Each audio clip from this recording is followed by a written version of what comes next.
We'll wait another minute or so.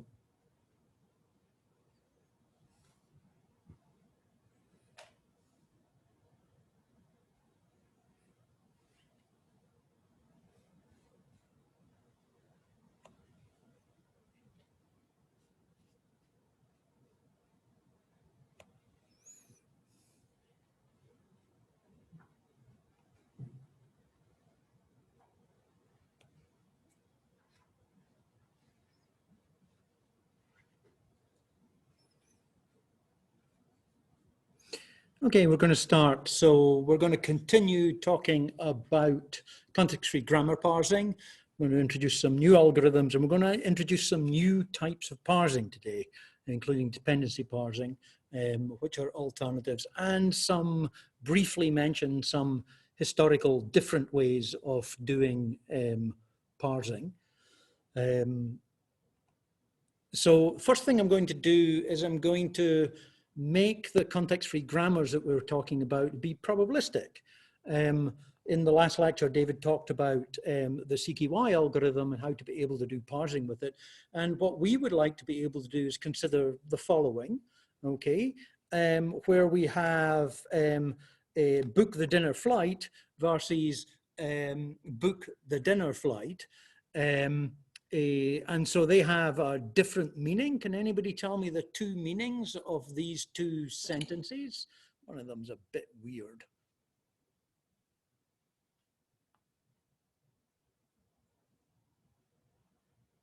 So the second one is talking to somebody called Flight. And it's telling them to book the dinner. So it's book the dinner, George. Okay, but in fact, the person's name is Flight, rather than the flight that has dinner on it. Okay, now the first one is much more likely, but the second one is possible. Okay, and so we would like to be able to have a mechanistic way to choose between the two, given our parses, because we'd like to be able to do that. And how could we go about doing that? Well, we could add probabilities to each of the rules that we've been dealing with before. And let's worry later about where we get these probabilities from, but we could add probabilities of the likelihood of that particular rule over other particular rules, and also care about the likelihood of particular words appearing in particular forms.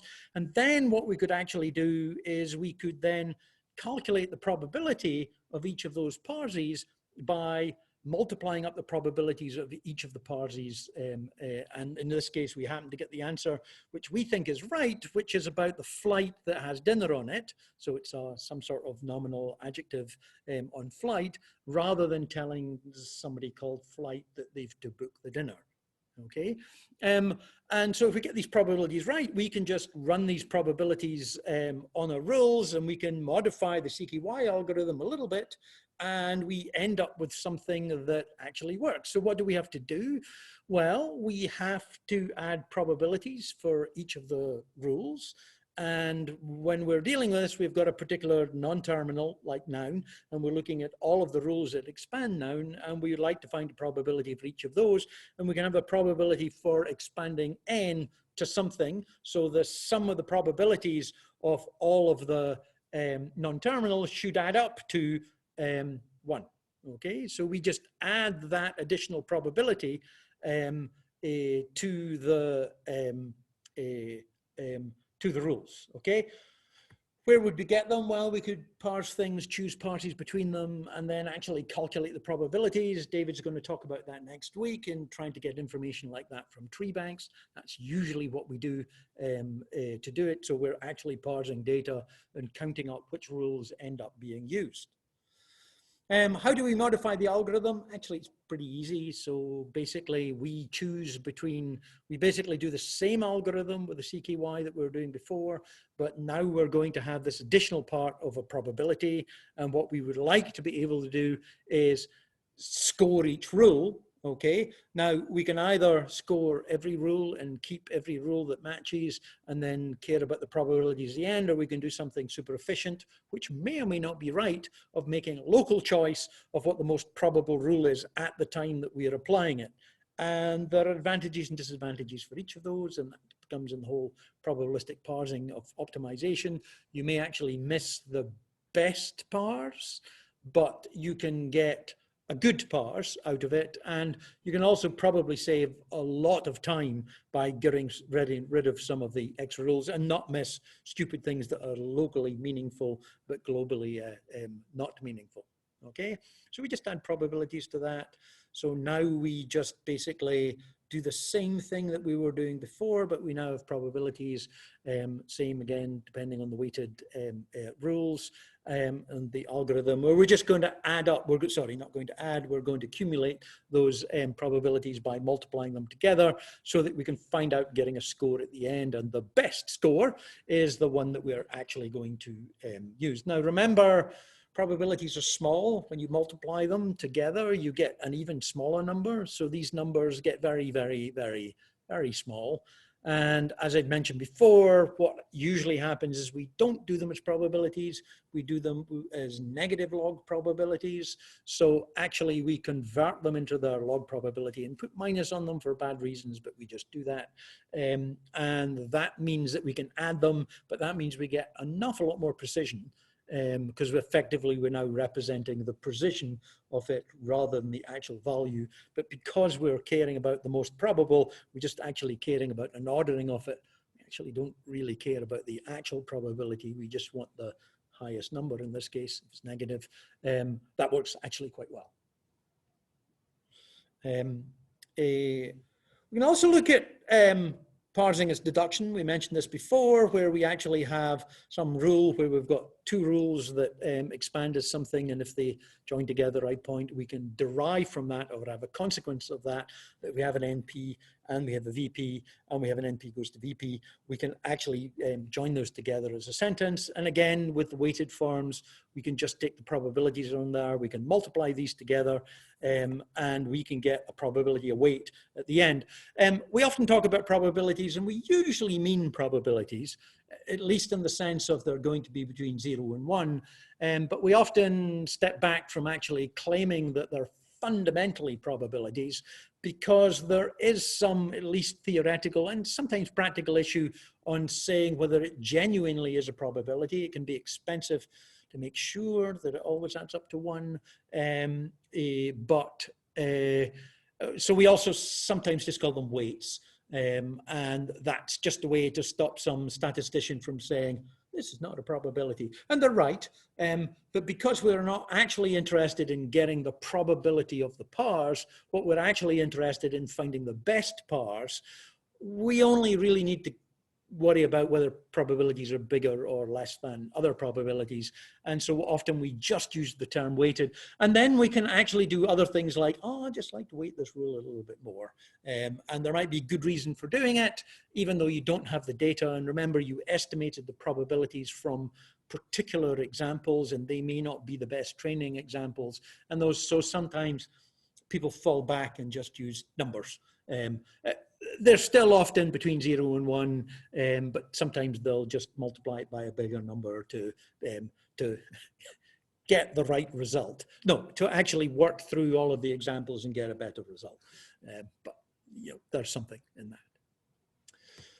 The CKY algorithm only deals with Chomsky normal form, so it must be binary branching.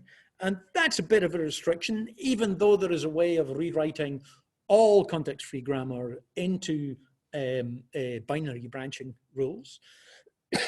And there is also ways of converting the parse back again into the however many daughters you want the rules to have. But there is a more general algorithm called Earley's algorithm, written by J. Earley, and I particularly identify him because he did his PhD at somewhere called Carnegie Mellon University, and he finished it in 1971, if I remember correctly, which was a long time ago, even for me.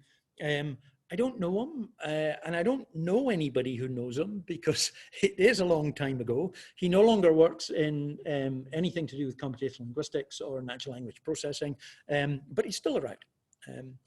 So what do we do for this? Well, remember, we had rules before where we said that they had to be binary branching. And so, for example, we had to convert rules like VP goes to verb, NP, PP into two separate rules, which there's a well-defined way, a well-defined algorithm for doing that. But we can leave them as is for the Earley algorithm.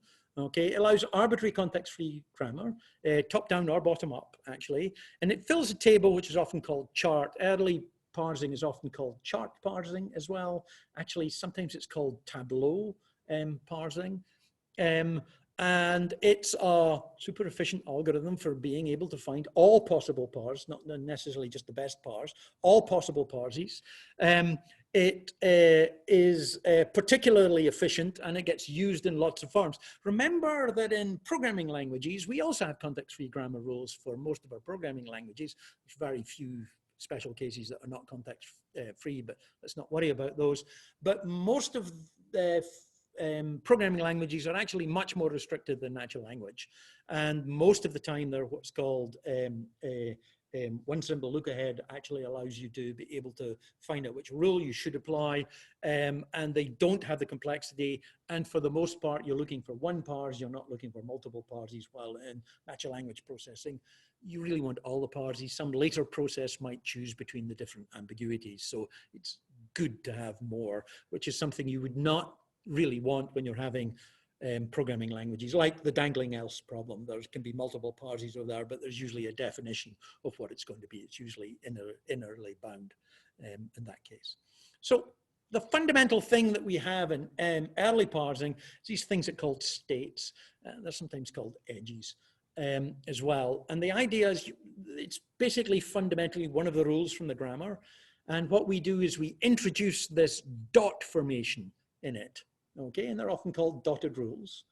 And what these dotted rules do is the dot tells you where you are in the rule. So when you start off, if S goes to VP, so we've got S goes to VP here, and what that is saying is we're looking for an S and we're actually looking for a VP, but we haven't found anything yet. So we're at the beginning of the rule.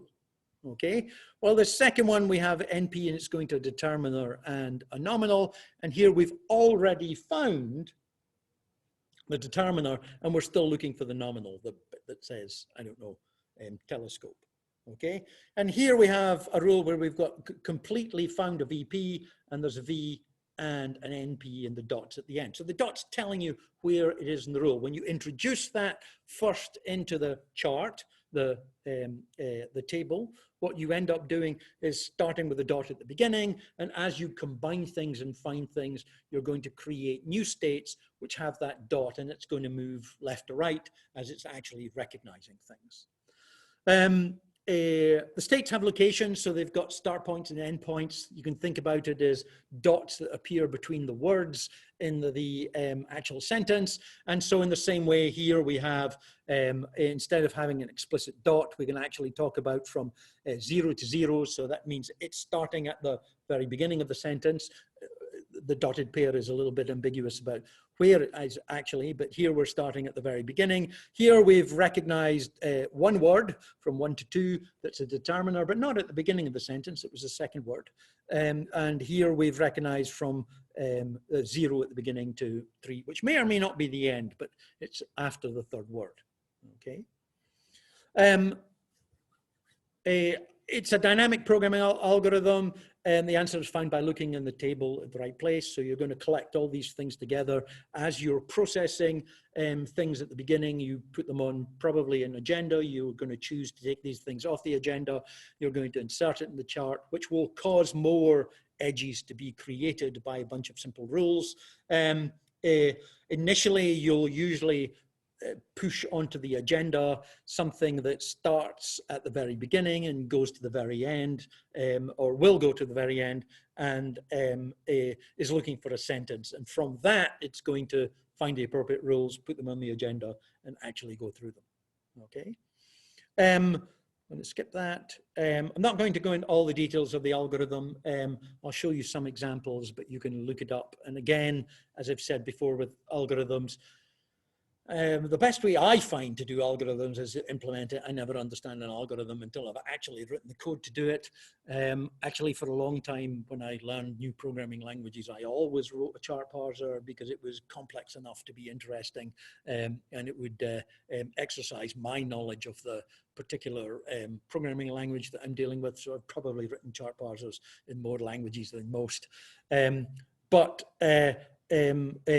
have an example where I'm going to show what happens when we're actually doing this. So hang on, I'll talk about the three main functions. So there's three main things, although maybe actually arguably it's four, but there's really three.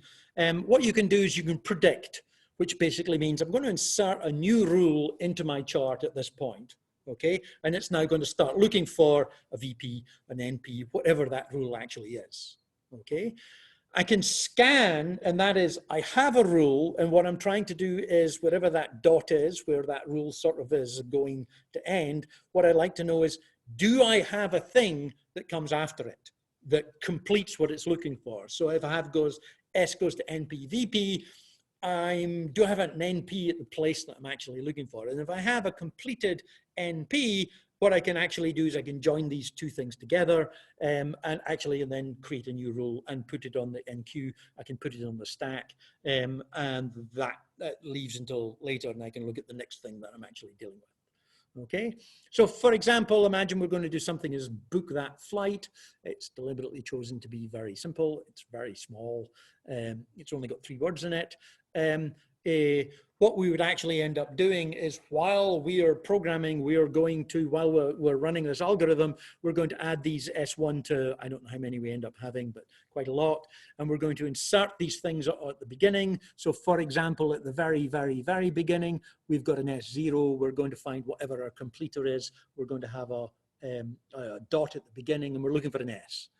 So we want to be able to expand what that S is, and there's maybe 3 rules that allow us to do that. So what we're going to do is we're going to insert S1, S2, and S3, and all of those are going to be inserted with dots at the beginning. They haven't found anything. They're going to go from position 0 to 0. They haven't found anything yet.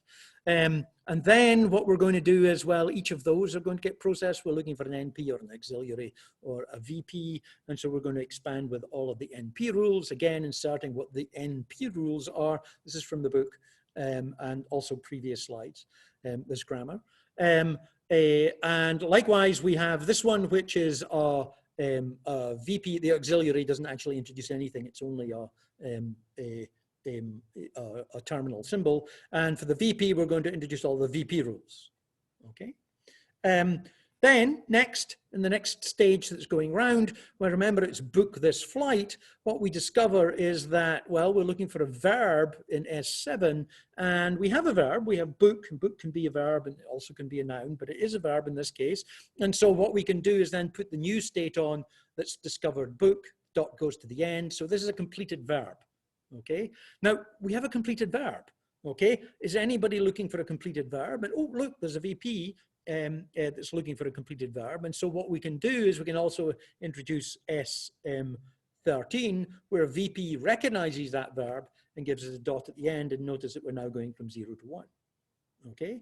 And does anybody else want a verb? Yes, the other rules want verbs. They aren't complete that VP, but they begin to recognize it. So we've got 3 other additions, 14, 15, and 16, which recognize the verb, insert the dot, and they're still looking for other things like NP or NP, PP or a PP. Okay. Now, we also notice that because we've got a complete VP, okay, what we can actually do is recognize that VP, get the dot at the end, and we recognize the sentence. We've recognized the sentence. We've recognized the whole thing. No, we haven't recognized the whole thing. We've got book this flight. And book on its own is a sentence, but it hasn't got everything in the sentence. So it's a sort of fake sentence. It's a false positive. It's not something that's, although it's found a sentence that begins at the beginning of the sentence, it doesn't use all the words. So it's actually not what we're actually looking for, because we really wanted to go all the way to number 3 rather than to number 1. Okay, etc. So as we're going through, we're adding more to the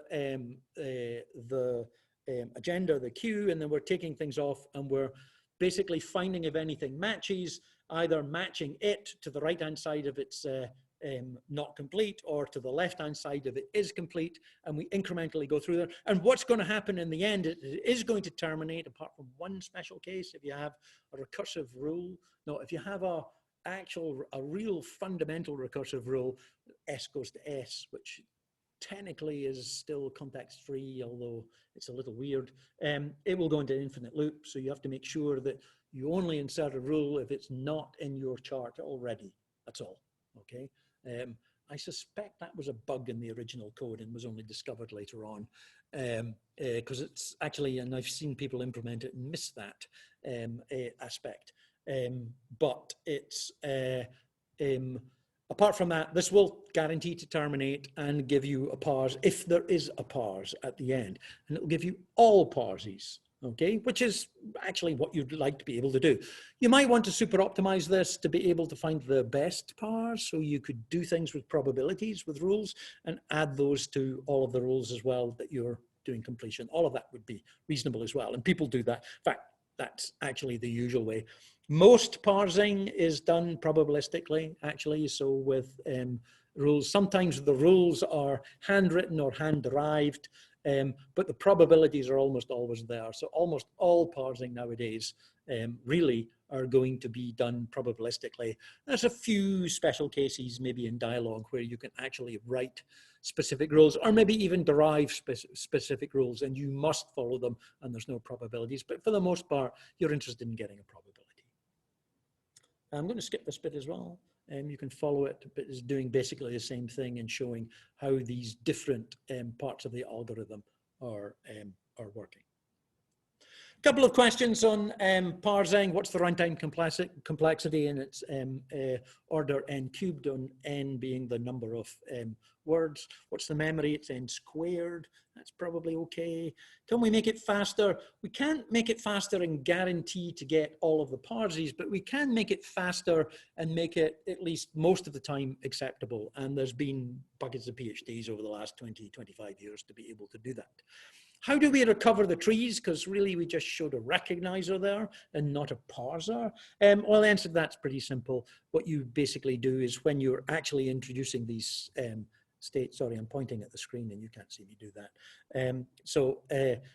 What we just do is we actually add which rule was actually used for the point, and we just take information to point which one it is, and then it's pretty easy to actually traverse the table afterwards and print it out as a bracketed form or as a tree or whatever you're wanting to do to pass it on to the next process. Okay, that's another algorithm, helps you to be able to do generalized context-free grammar. I'm now going to talk about something else as another way to try to make grammar rules. I've already hinted at the fact that writing these grammar rules is particularly hard. You don't really want to do it by hand. People have done it by hand, but you don't really want to do it by hand. You want to make it as easy as possible for the people writing it, and you want to make sure that the right information is there. What typically happens, even when you write them, you end up with an awful lot of rules, and more than what you really want, okay? And so often what you'd like to be able to do is actually constrain the rules, because actually often the rules are more general than you want them to be, especially when we're looking at, say, verbs. Verbs often take these certain arguments and certain types of arguments, and although we talk about transitive and intransitive, ditransitive, which basically is identifying the number of objects that it takes, so a word like runs is intransitive, so Alan runs, while a word like is transitive, so it's got one argument, so Alan likes Star Trek, okay, while ditransitive has got two direct objects, so that is Alan gave David the book, okay. Now, sometimes you can have more complex arguments which are attached with particular prepositions, and that's really based on the particular verb. So if you take a verb like increases, it can have other indirect objects like the stock market increased from 500 to 600. So from and to are actually forms. And you might even have other objects like how it did it, suddenly or unexpectedly, and you can add in other particular objects that may not be appropriate in other verbs. It's often called subcategorization. And so you end up with these complex rules, and you can allow everything, and it finds too many parties, and we'd like to restrict some of these rules to particular words. Okay, so I'm going to introduce this linguistic term of heads in context-free grammar. Okay, so here's a context-free example. It's the luxury automaker last year sold 1,214 cars in the US.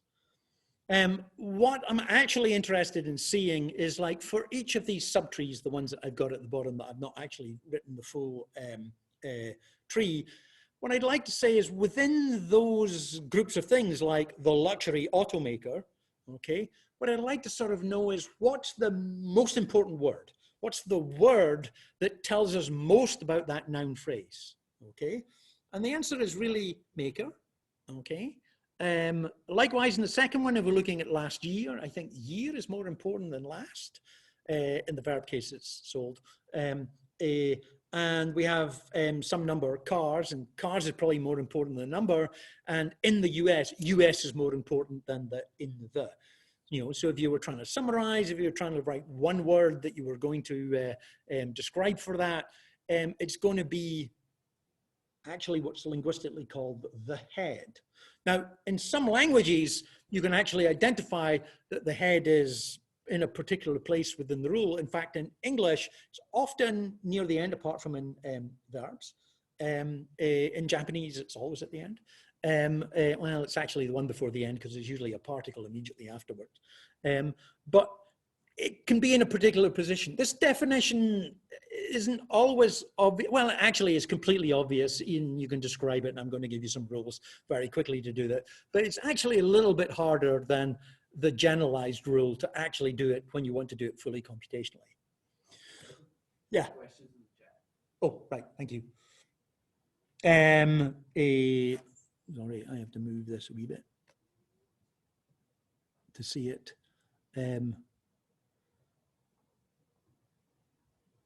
A PP is a prepositional phrase like in the park.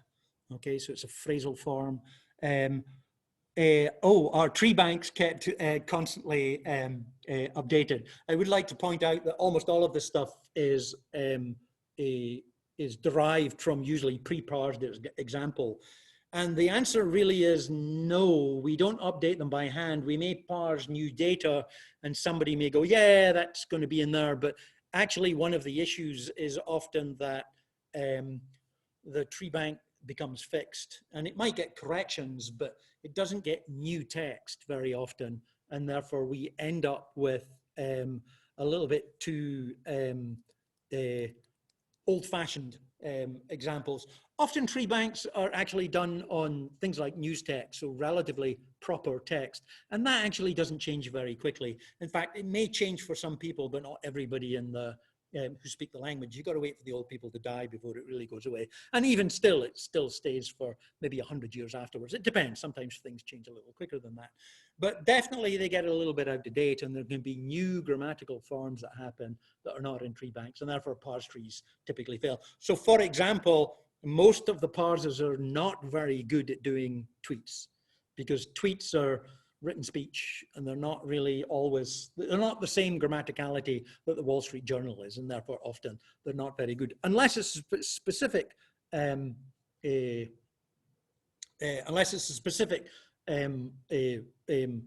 tree bank that's doing Twitter or social media.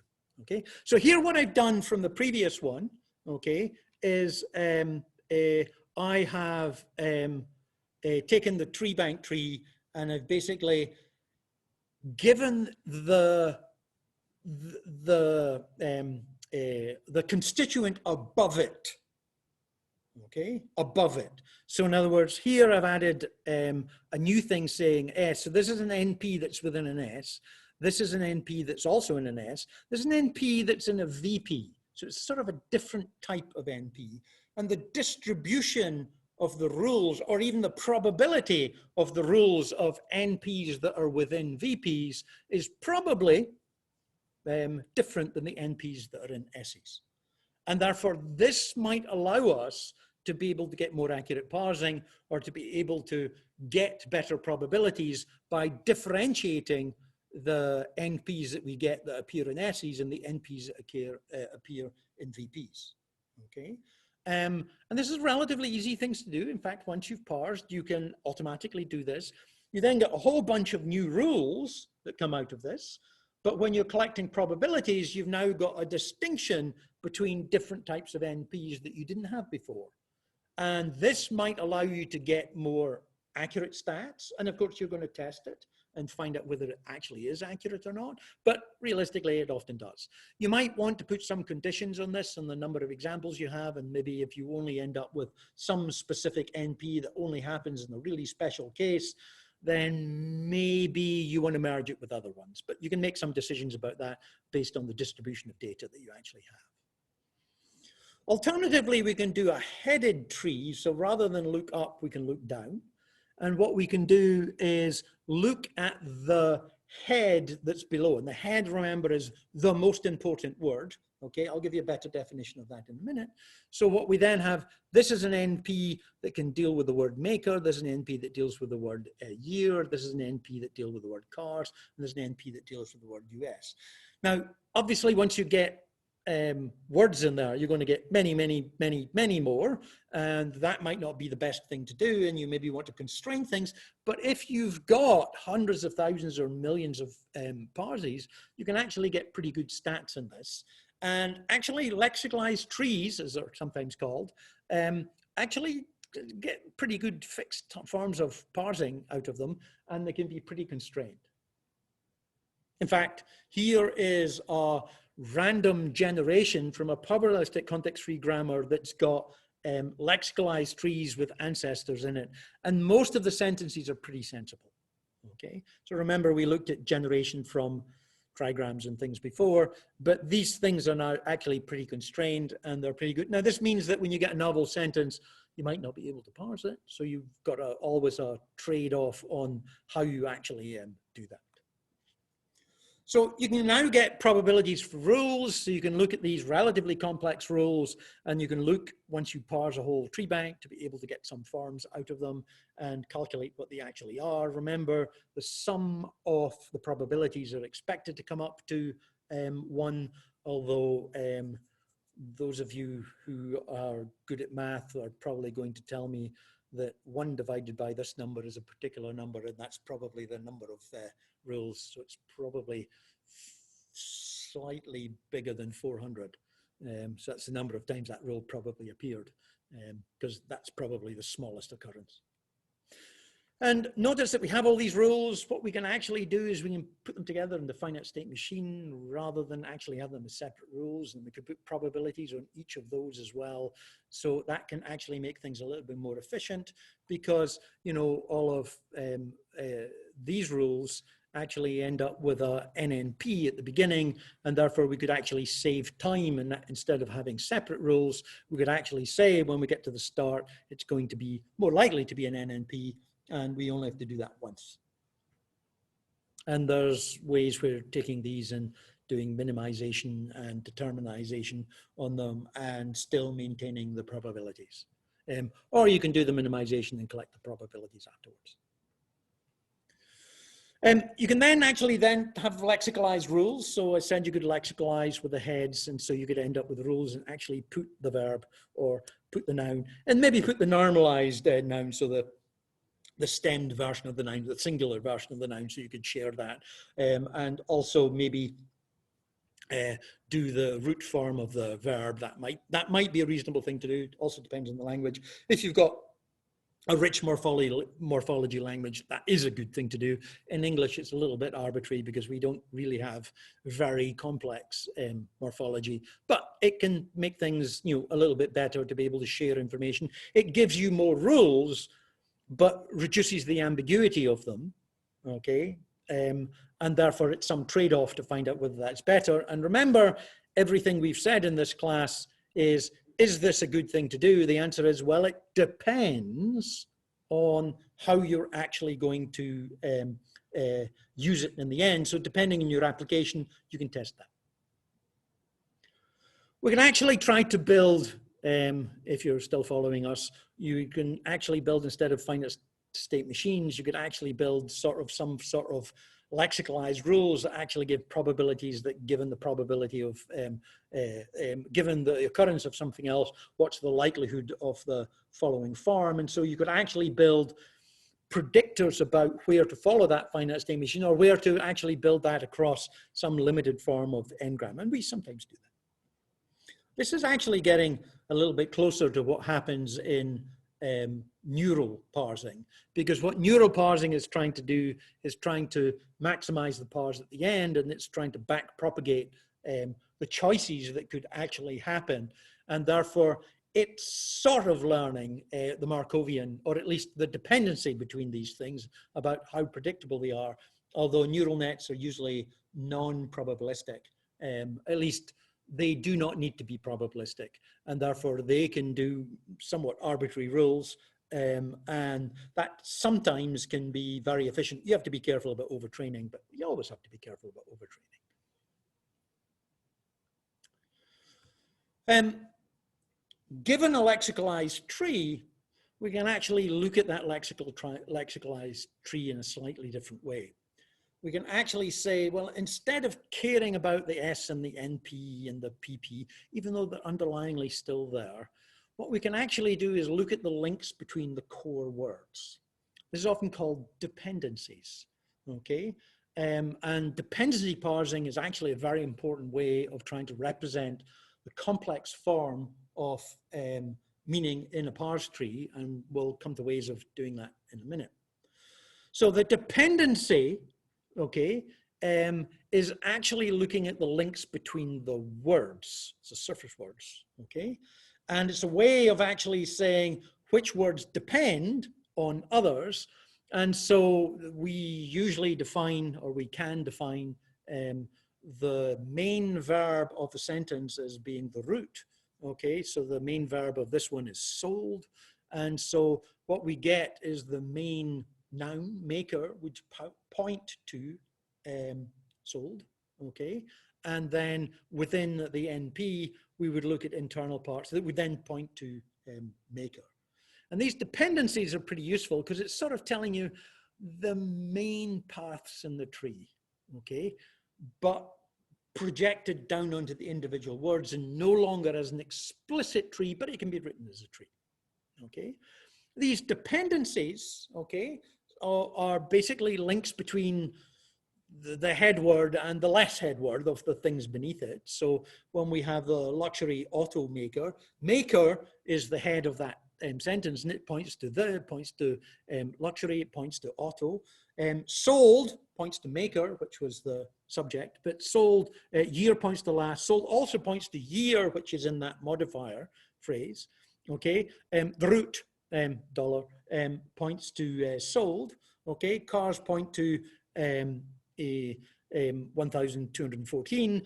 Sold also points to car because it's an object, so sold is pointing to major forms of cars, maker, and in the preposition at the end to in. That's a question. Why doesn't it point to the US? I'll come to that in a minute. So there's a choice that can happen at that point. But what you have in a dependency tree is the main word pointing to other words, and those words pointing to the subordinate words of those words, okay? And this can be a useful representation for doing lots of other things, okay? Because we always like to come up with other ways of representing data. But other ways of representing data, especially in things like machine learning, can be critical into how efficiently something can learn. Actually, maybe not even how efficiently, it's whether it can learn or not. So here is the dependency tree versus the constituent tree. So the constituent tree is the thing that's got the NP, VP, and PPs in it, while the dependency tree is this thing that's actually much simpler, okay, and only got links between words, okay? Each word only points to one other word, but one word may have multiple things pointing to it. So it's a tree, okay? And the thing at the root of the tree is the main verb, okay? And the things immediately below that are the main nouns in the various subject, object, and indirect objects, Okay. Dependency trees links between heads and their dependents, or the important word in their dependents.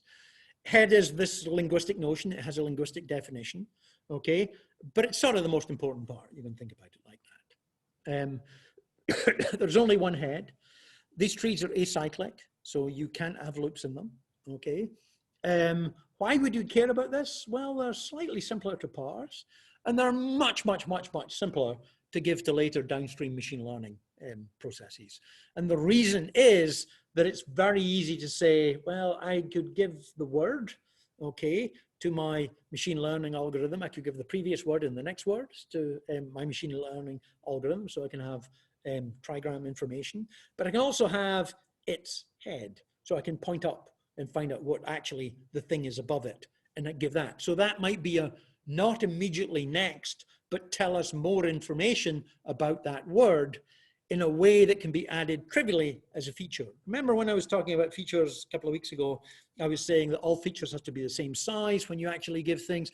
And it's sort of hard to give a parse tree to most of the machine learning algorithms. Even giving a graph, you have to find out a way to encode it such that it captures what the graph has in such a way that the machine learning is going to benefit from it. And that's surprisingly hard.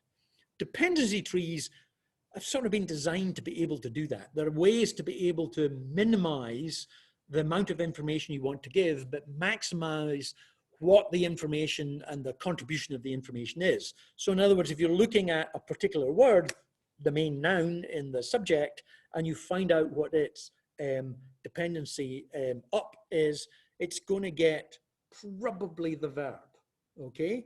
And that tells you a lot of information. The verb could be 6 or 7 words away, and in fact, you don't know how far it is away. So you can't just say, well, I'll include more context. This is actually saying, this is the word it's related to, okay? Because you've got that parse, and that's a single feature that gets added for each word. And that actually just makes your life a lot easier, okay? And your machine learning will probably get more information out of that, okay?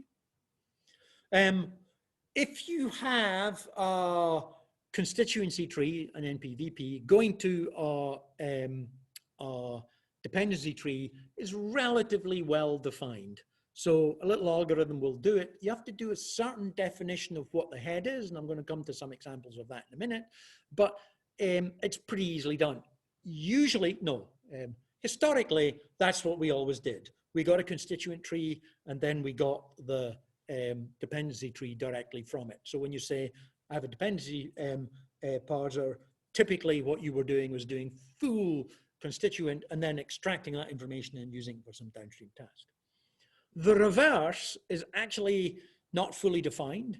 There can be multiple different constituent trees that represent the same dependency tree. So you actually lose information when you project it to the dependency tree. Therefore, going from a dependency tree to a constituent tree is a little harder. It's not impossible though, and you can come up with fairly good probabilistic ones, and it's much easier than parsing, for example, to be able to do that. It's telling you a lot of constraints. Let's go back to this notion of what the head is. And there can be a choice, okay? And you often have to make that choice. And in fact, many of the dependency parsers that are implemented give you this choice. So imagine we have a sentence like, I have written a letter. Now we said that the head of the word is the main verb. Now, the main verb could be have in this sentence, or it could be written. I think we'd want it to be, I'd like it to be written. Depends what you're doing. But linguistically, written is subordinate to have. And if you had a parse tree, have would be higher up than written. And so you have a choice. Is it the main verb or is it that auxiliary? Likewise, we also have prepositions. So PP, as somebody asked before, is prepositional phrase. And so if you have something like a picture of my son, do you want the off or do you want son? Now, sometimes you want the off or you want the in or you want the above because you want the position, you want the information that it's telling you about it. And of course, you want the information about what it's a picture of. And so there's sort of a conflict of the piece of information you want. So you could have the function word off, or you could have the word son. And it really depends on what you're doing, which one you actually want. It really depends on the complexity of the grammar that you need in your downstream task. If you're just doing simple dialogue, for the most part, you can probably get away with just taking the main noun, almost. Or you do something else to be able to get these prepositions. So you can also care about complementizers, which are particular phrases that can appear in addition to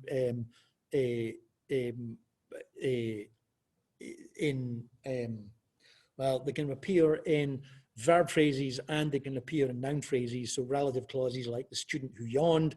You want the student probably, or do you want the yawn thing? Do you want the who, or do you want the yawned, because you want to actually care about that? And actually there's other complex things. So like if I have a sentence saying, I drank a cup of tea, is it the tea that's important, or is it the cup that's important? It sort of depends, okay, on what you're actually doing. So it could be one or the other, okay? And there isn't a good answer, but you sometimes have to choose between it. And actually many dependency parsers give you that option and say, which one do you want? Often the name of it is not obvious, but you can see. And sometimes maybe you just want both. You just want both, okay? And then you have multiple bits of information, one that's based on more on the content words and one that's based more on actually the grammatical end. Which word is the head? Well, there's little rules that allow you to be able to try to work that out. It's usually lexical words, it's usually not the function words. Actually, the better example coming up. Yes. In nouns, if you have a complex noun phrase, okay, it's the one that you pluralize. So if I have the teacher, the plural is teachers, the teachers. And so that's the head. Now, if I say the short teacher, okay, and the short teachers, it's not short that gets plural, it's teachers that get plural. And if you think about agreement in the verb, so the short teacher is and the short teachers are, okay? And it's the teachers is the one that's defining what the plural form of the verb actually is. In the same way that if I say, because it's not something to do with localization, if I say the teacher of the class versus the teachers of the class. So the teacher of the class is and the teachers of the class are. So again, non-local, but are really depends on that plural form of teacher, and that's the head. And that's why we want that, because that's the one that is defined to be able to constrain what's going on in the next phrase. So it's defining whether it's singular or plural, okay? Likewise, the teacher of the classes, even though classes is plural, the teacher of the classes is a singular noun phrase. So the teacher of the classes is, very nice, versus the teachers of the class are, very nice, even though classes are. Here I've got classes. Likewise, when we start doing possessive, so the children's teacher, even though children is plural, the children's teacher is singular. Okay, so teacher is still actually the head. Okay, the child's teacher as well, and the child's teachers. Okay, so in other words, the bit in the noun phrase that affects what the agreement is going to be the head. Okay, and that's the underlying thing that we're trying to get with this.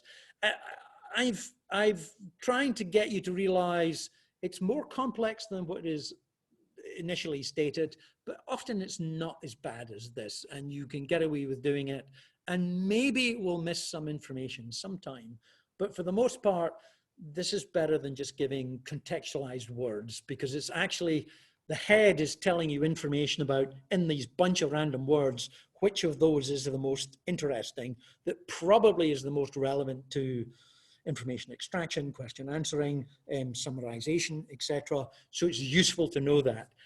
And that's one of the things that parses give you. It gives you that information, and being able to identify the head makes that easier to whatever downstream task you're actually doing. Okay. So dependency parsing, it's available in the Stanford toolkit and in NLTK. Actually, traditionally, it was always doing full context-free grammar parsing and then extracting from it. But that's quite computationally expensive. I mean, maybe you don't care, or maybe you do. Well, if you're going to parse a million utterances, you actually care about it. There's a bunch of things that try to do it more directly, and there was a number of things from a long time ago that would do this probabilistically from examples. You can also do things using constraint satisfaction techniques about given what the structure is, you can work out what it is. But in 2014, there was a PhD student, Danchi Chen at Stanford, who said, she said, that we want to do this directly. So they got a bunch of training data and they basically tried to build a neural dependency parser out of it. What it actually does is it goes from left to right looking at words, and it makes a decision at each word whether to do a link or whether to keep that current word effectively on a stack to be chosen later of whether it's going to actually have a link on it. This actually ends up working pretty well. It still gets confused for some things, but there are things that maybe some of the grammar parsers, more standard grammar parsers, things would also get confused on. So in other words, the error is a thing that's maybe already going to be an error, even if you do more computationally. But one of the things that's actually quite interesting, and one of the things I really like about this particular piece of work, often the neural stuff is much slower than the other stuff, and therefore the statistical stuff still gets used because it's computationally more efficient. With the neural dependency parsers, it's much, much, much more efficient than the full parse and then extraction. So this parse is really good. And so not only do you get a good dependency parse, I mean, you get as good as you're going to get. I mean, you could probably get better if you tried harder, but you know, the amount of error is just absolutely fine. But you can stuff through millions of sentences through this stuff in very efficient ways. And that actually makes it much more practical to say, okay, I'm going to get dependency parses for everything in Wikipedia. And oh shit, I screwed up, I have to do it again. Okay, which you wouldn't do before. You would do it once, and if you screwed up, you'd change your whole project to take whatever came out of it because it was too hard to go back and do it again.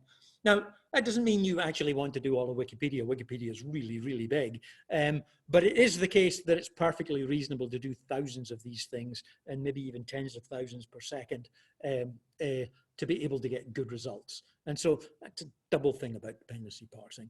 And Danchi Chen's, she's now faculty at somewhere in the Northeast, and I can't remember which place it is. Somebody will probably look it up and find out, but she's recent faculty a few years ago. But that's distributed with the Stanford Core NLP stuff, and it's pretty good. Most dependency parsers try to do parsing from left to right. That's not always the best way of doing it, but there are advantages in doing it, particularly if you're doing something like speech recognition and maybe even machine translation, where you're getting information coming in a stream and you'd like to be able to parse it. But most of it does this, and it tries not to look far ahead, not to look at the end of the sentence. Also, that's what humans do when they interpret sentences. You get told word by word, and you can't say, I have no idea what's going to happen, I'm going to wait until you finish your sentence and then I'm going to put it all together, okay? Because life would be pretty bad. Now, those of you who speak languages with verbs at the end, you sort of do that, and probably half of you do, because actually subject-object-verb is actually very common on the planet. But two major languages, English and Chinese, do not do that. Hence, it's probably not more than half of you, maybe. What you can do is, and you can have a machine learning classifier to decide what to do when you're looking left to right. So you've got some context and you make decisions about whether you're going to move on to the next word or whether you're going to combine things. Dependency trees are often drawn like this, but of course, this makes it hard for No, English typically doesn't have verbs at the end, but you can say things. But other languages, the most common word order in languages in the world is subject, object, verb, okay? Hindi, Arabic, Japanese, German, all do that by default, okay? But English is subject, verb, object. And so is Mandarin Chinese. In fact, all the Chinese dialects, I think. I think all the major Chinese dialects. I don't know about, I could be wrong about some of them, but I think they're all the same. Here's a dependency tree, and it's drawn as a graph, and you get these little arrows in it. And remember I said that one of the advantages of dependency trees is you can then dump it into your machine learning form, but we're still not very good at taking graphs with little arrows on them and putting them into a feature list that we use for machine learning. So we've got to come up with a standard way of being able to write this in such a way that it looks like a bunch of features. So we can do that, okay? And so often dependency trees end up being written like this. And of course, if you're used to computer science things, you don't think this is weird at all. If you're used to linguistic things, it might be a little weird because why aren't we drawing it in graphs? But basically, here we have a sentence, it's a Dutch sentence. We number all the words, okay? And basically, we number all the relations, and so we get where from where to where, and that has all the information in it. And so for each word, we can list who actually points to it and what that word actually is. And so that's a good feature representation to be able to give to whatever machine learning, be it statistical, SVM, naive Bayes, or neural, whatever you're doing. This is a perfectly reasonable way to do it. Over the past long time, 40, 50 years, one of the major things that's happened in linguistics and computational linguistics and NLP, because they've sort of related to each other in quite a serious way, is people would design formalisms for representing grammar.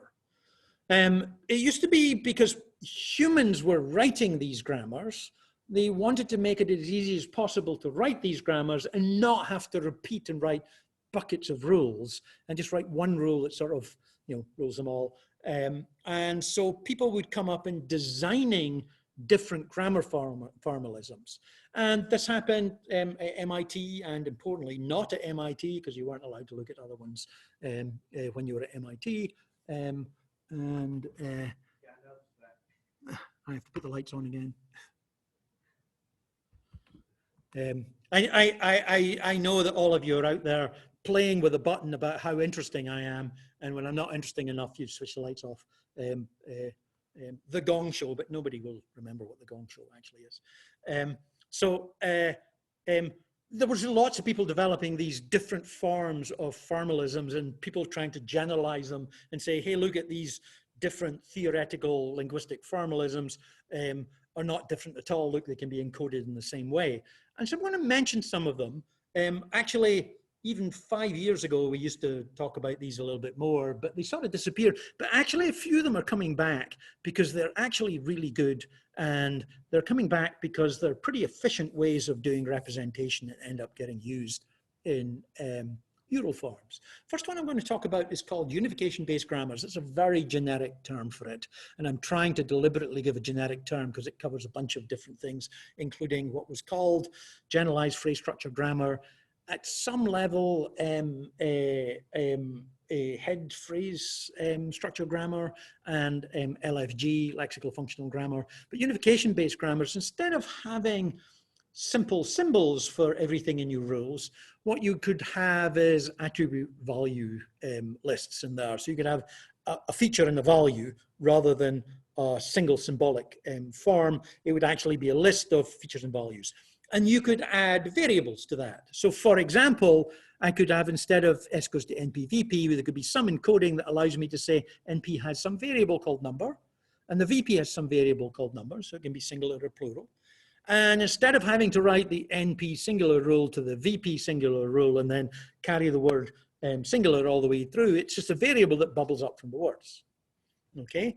And this becomes very efficient, and there was a whole bunch of different ways of representing these, and I've actually seen them come back recently. People have begun to look at it, especially for knowledge graphs, and so not actual NLP, but this was one way that lots of people would do, collapse the number of rules and have a more efficient representation of the number of rules, okay? The second one I'm going to talk about is categorical grammar. Categorical grammar, actually I did this in my own PhD back when we had hand-cranked computers. No, we didn't have hand-cranked computers. We had real computers in this time. Is that a question? Yeah, notebooks. Oh, you have notebooks, yes. Yes. Yeah, but you mean notebooks with keyboards and screens. Categorical grammar is actually interesting in the fact that for English, and actually for almost, for many languages, there are only 5 rules. The following 5 rules that appear on the screen here are the only rules that are necessary to be able to parse everything in English. Okay. Now, everything else I showed had, you know, at least tens, maybe even hundreds of rules, and they parsed a tiny part of English. But here's everything. Okay. So that's cool, isn't it? And the answer is, oh yes, it's way cool. However, there's a cost. So what we've done is we've simplified the rules at the cost of making the lexical entries more complex. So now the lexical entries contain not just noun, verb, determiner, they actually have a structured representation about how that word fits into the syntax. Now, actually that turns out to be not as bad as what it first sounds, because depending on the class of the word, they have the same representation. So all determiners have the same, all nouns have the same, and so you can get surprisingly far with just this small number of rules. I'm going to show you an example because it's sort of cool that you can actually do this. So imagine we're going to look at a very simple sentence like John likes Mary, and what we have is the representation for John is NP, the representation for Mary is NP, and the representation from likes looks like something out of a Lisp manual. And so the representation is open paren S backslash NP close paren /NP. The backslash and the / are not being used as escape characters. They're not being used as directory names. They're actually being used to point the direction of joy. I'll come to that in a minute. So we've got 2 rules, and we say if we have an x / y followed by a y, we can get an x out of it. And the backwards application is arguably the same rule, but it's just the reverse of it, where we've got that backward slash, okay? And that backslash, so we have an x with a backslash y, and there's a y before it, it gives us an x. So in other words, that slash, forward or backwards, is telling us about something that's missing. So likes is missing an NP to the right, and then it's missing an NP to the left, okay? So here we have John likes Mary, and we have the representation. If we use forward application, what we can do is we can combine these 2 forms and basically cancel out that NP, okay, and get rid of the parenthesis to get S backslash NP. And the backslash then can be used with backward application to join to that previous NP, that's the other direction, okay, and we can end up with an S at the end. Okay, now of course I'm showing you a really simple one, okay? Of course what I'm actually trying to do is, once you accept that this is a really good way to represent grammar, I'm going to bring out this big bucket of really horrible consequences of you thinking it's really good, but I'm actually not, because it is really good. Well, I mean, I think it's really good, and so do a number of other people, and not just people with grey beards. Okay, actually a number of younger people. Rather interesting, one of our new faculties, Jonathan Bisk, did some of this in his PhD, which he did relatively recently.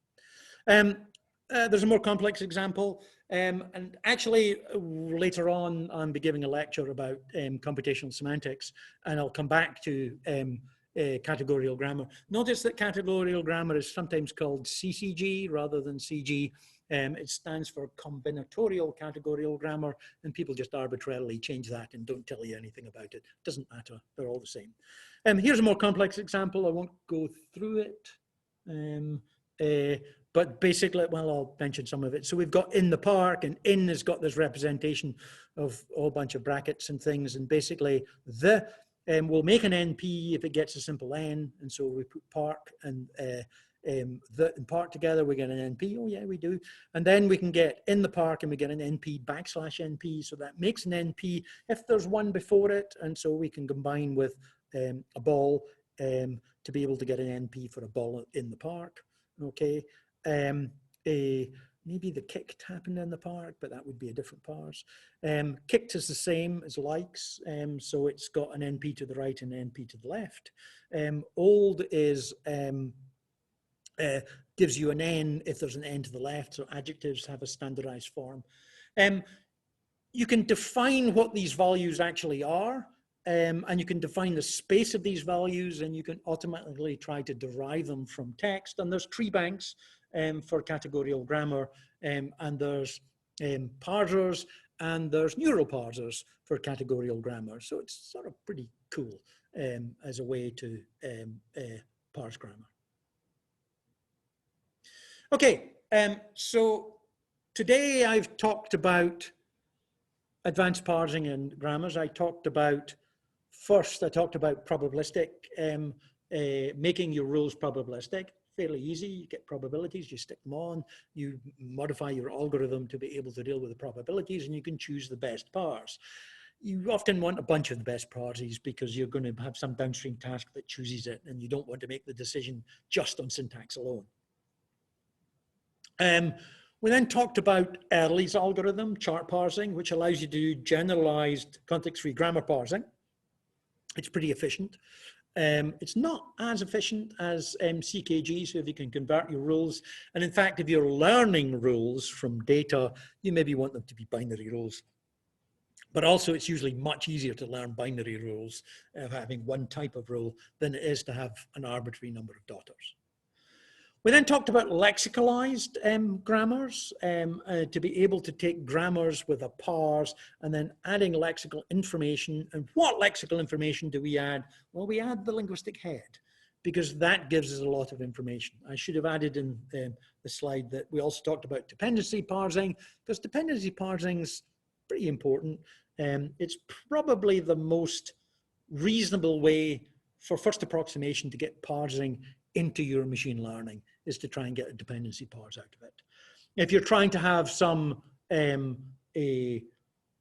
information about, say, is this a good question or not, which you might do in your projects, you might want to do dependency parsing for that. But you can test it with the constituency parser as well. I then said there are other formalisms, okay? These are not the only ones. We've really talked about relatively simple grammar formalisms and say we're going to apply them to natural language. We're either going to learn from a bunch of pre-existing tree bank, or we're going to parse things or derive it from the data itself. In those circumstances, you probably want relatively simple grammar formalisms that are relatively constrained, and hope that your machine learning is going to do enough to derive from it. But the alternative is, can we actually write grammars from a knowledge point of view to be able to cover the things that we actually need, or what actually occurs in language. And in fact, it is really interesting looking at how people write grammars, complex grammars, and the things that they care about, because that's a good way to work out how could you use them in a probabilistic or statistical way or neural way, because you know what's actually important. And then you also learn what's hard about grammars. Where do grammars get confused? Because if grammars get confused, probably your downstream task will get confused as well. I only went into 2 of them here, but tree adjoining grammar, HBSG, and LFG, they're almost never expanded nowadays, but I'm old enough to remember what they are the major ones that people I've heard in the last 5 years and seen papers about. There was a whole bunch of others. I think they're somewhat similar, but I did a PhD that investigated that. They probably think they're so different that trying to equate the two is just not worth it. One of the things that linguists care about in grammar, they want to parse things the same way humans do. And that's important to them. In fact, that's what they're doing. They're not trying to find a consistent parse that gives them the best question answering system, summarization system, or whatever they're doing. What they're trying to do is do something that humans do and make the same mistakes that humans do, because they're interested in the cognitive aspect of parsing, not the computational part of parsing. That's not always the case, but they do have a different goal, and you should be aware of that when you're looking at the more theoretical computational linguistic parsing techniques. They are trying to model how humans do it. They're not trying to get parsing for parsing's sake for improving the downstream task. I mentioned unification grammars. It's instead of using simple symbolic tags in your grammar, you could use some sort of feature value list with variables. And there's a whole bunch of interesting math that comes out of that. But it can be very efficient to be able to write really complex rules, or learn really complex rules, or derive really complex rules, and then be really efficient without having to handwrite everything. And then I talked about categorial grammars. Categorial grammars are these 5 rule things. Actually, all of them are pretty simple apart from the last one, which is best described as complete magic. Okay, I hope my advisor doesn't see me talking about this, but complete magic. There's a thing called type raising. For any of you who know about category theory or functional programming, you're probably going, of course, okay, because it's actually the same thing. It's called categorial grammar because it's like category theory. And if you do functional programming, you're probably very aware of it, and you know what curried functions are, because that's also something that we do in categorial grammar, where you basically are manipulating the representation to move internal variables outside other ones, and you can get representations to be able to do that. Okay, that's it for today. Are there any questions?